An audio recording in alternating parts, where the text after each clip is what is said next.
Everybody, we're back, and we're with Pocahontas today. The 1995 animated film, obviously from Disney, because we're doing the Disney Plus Everyday Challenge, and today is Pocahontas' turn. And I have to admit, I don't think I saw this movie in the theaters. I may have seen it in passing, just, on the TV, we're in a room where children were, like people in my family, but honestly, I don't recall ever seeing it in the theaters, and so this was kind of new to me. I knew, about the whole story of Pocahontas and John Smith, and yeah, even beyond Disney. Disney does a version of that story. It is not the true story. It is nothing, probably nothing close to the true story of the whole Pocahontas and John Smith meeting.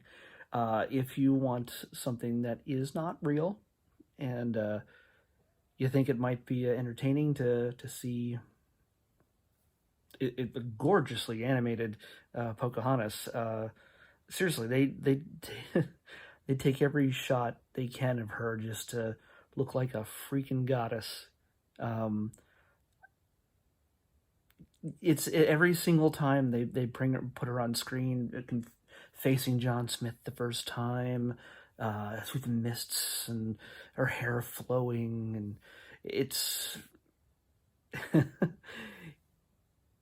they're definitely playing up just how freaking gorgeous this woman is. Yes, in reality, when John Smith met her, she was probably 12, but we're going to ignore that. This is Disney, and there's talking animals, or at least animals that are very human-like in this thing. So let me just roll all the way back from that really long, that really long thread there. Let's talk about the animation. The animation, like I said, she looks astounding. They made John Smith look great too, but there isn't a shot where she doesn't not move like a real person, it seems. I'm not sure exactly what they were going for with the animation here, because there seems to be a lot of different types of animation going on at one time. We're in 1995, so we're on the cusp of them introducing any kind of digital effects and things into the bigger animated things, bigger animated films. It's not so evident in this. I think there's little pieces of it, maybe in the tree, the grandmother willow. There's some elements of that, or at least they're just so, the way they animated it just made it look three-dimensional. I don't know.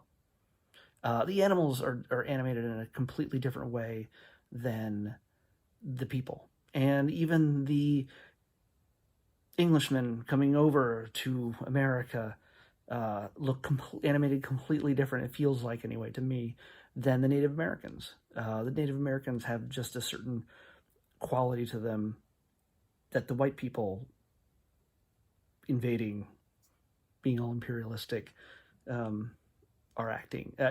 being animated. It's something that I think you could watch over and over again, and you could probably pull a little something out, a little different each time you watched it. Yeah, of course, like I said, with the animals, they've got a very cartoony aspect to them, and they're meant to be the fun that breaks up the more serious notes, the romance, and the more I can't say it's adult fare. It's just the more mature, serious storylines. Because, yeah, I mean, even though this is not based fully on the real life happenings, Jamestown settlement, it still it still has the tension of the imperialistic invaders just settling in and going, hey, we want your gold, and we want to just take over the land, and the Native Americans just going, nope, no. And of course, it all comes down to misunderstanding. Everybody doesn't understand that the other side aren't evil savages, and yeah, they learn Pocahontas is that bridge that sort of brings everything together. I'm not spoiling anything. This movie is 25 years old at least. So anyway, Other than the animation, we got some voices. We got Mel Gibson as John Smith. We got David Ogden Stiers, which you would know from MASH. He was why can't I say his name now? But he played the snooty roommate to Hawkeye and BJ. Charles, no, Charles. Yeah, he played Charles. He plays the evil, the legitimately evil guy who's there just to get all the gold and kill all the Indians, as they say, in more than one song. They're very enthusiastic about killing the savages in this. That's why I think if they ever made a live-action movie about this, just like they do with every other movie they've made, almost every other movie they've made in their series now, like Dumbo and Cinderella and all those other Beauty and the Beast, and soon Ariel, soon Little Mermaid. This one would be very problematic to film. Pocahontas. Yeah, if they try to do something more realistic and they don't turn her into some sort of leggy goddess with flowing hair constantly, the politics on this, including all the people just singing songs about killing the savages, it does not, I don't think it would go too well. So, yeah, don't expect to see Pocahontas live action anytime soon. I think Disney's already talked about it and said, yeah, it's problematic. We're not going to do that. But what the movie's probably best known for is its songs. I think her name is Irene Bedard. She has the voice of Pocahontas, and it's The Colors of the Wind. If you've never heard that song, honestly, Colors of the Wind is just a great song from this film. Like I said, not all the other songs are great because they talk about killing savages for fun, even if they don't have to. They're like, hey, let's just kill savages.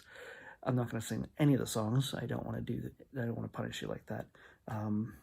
But it does, even though I have not seen this film before, Colors of the Wind, I know that song. I've heard the song plenty of times, more times than I've actually thought about seeing this movie.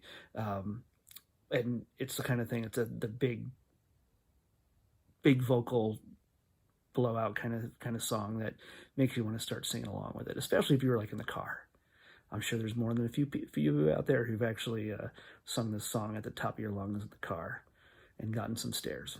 But yeah, Pocahontas is maybe not Disney's best animated feature, but it's got some interesting things. Again, like for me, I would watch it over and over again just to pick through the approach to the animation, just because it's so. Sometimes it's so stark and impressionistic and just washes of color. And other times it's very, Donald and Mickey kind of animation with the animals, because it's all supposed to be funny. And the other parts are it's just gorgeous presentation of the free-spirited Pocahontas. So yeah, I think I've got a crush. So I'll admit it right now. I think I've got a crush on her. Thank God she's not 12 in this movie. So, all right. I think we've talked about this enough. I'm going to jump in and pick a new number today. Let's see what we got for tomorrow. There's 435. Let's get out of the 4 and 500s. Let's get somewhere. Oh, 96. That's like an A or a B. 96.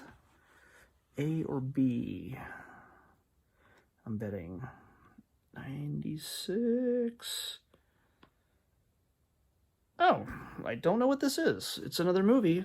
We got really close to getting a short, which I could have really used because I've been watching. The last couple of these have been long movies. Well, this is only an hour and 21 minutes long, but like, what did I have the other day? It was just super long. Well, tomorrow's choice, 96, is Case Busters. I don't know what that is. Is that a play on Ghostbusters? I really doubt it, but Case Busters. Maybe it's a mystery. Maybe it's just a short live-action Disney Channel thing, and it won't be 2.5 hours long like some of the other stuff I've been watching. Oh, Prince Caspian was 2.5 hours long. Yeah, that was a slog. I don't want to do that again. Let's take some short. I'm really happy for some short ones, especially since this holiday season is getting really busy for me. So anyway, tomorrow, Case Busters. we're watching that. Till then, see you later.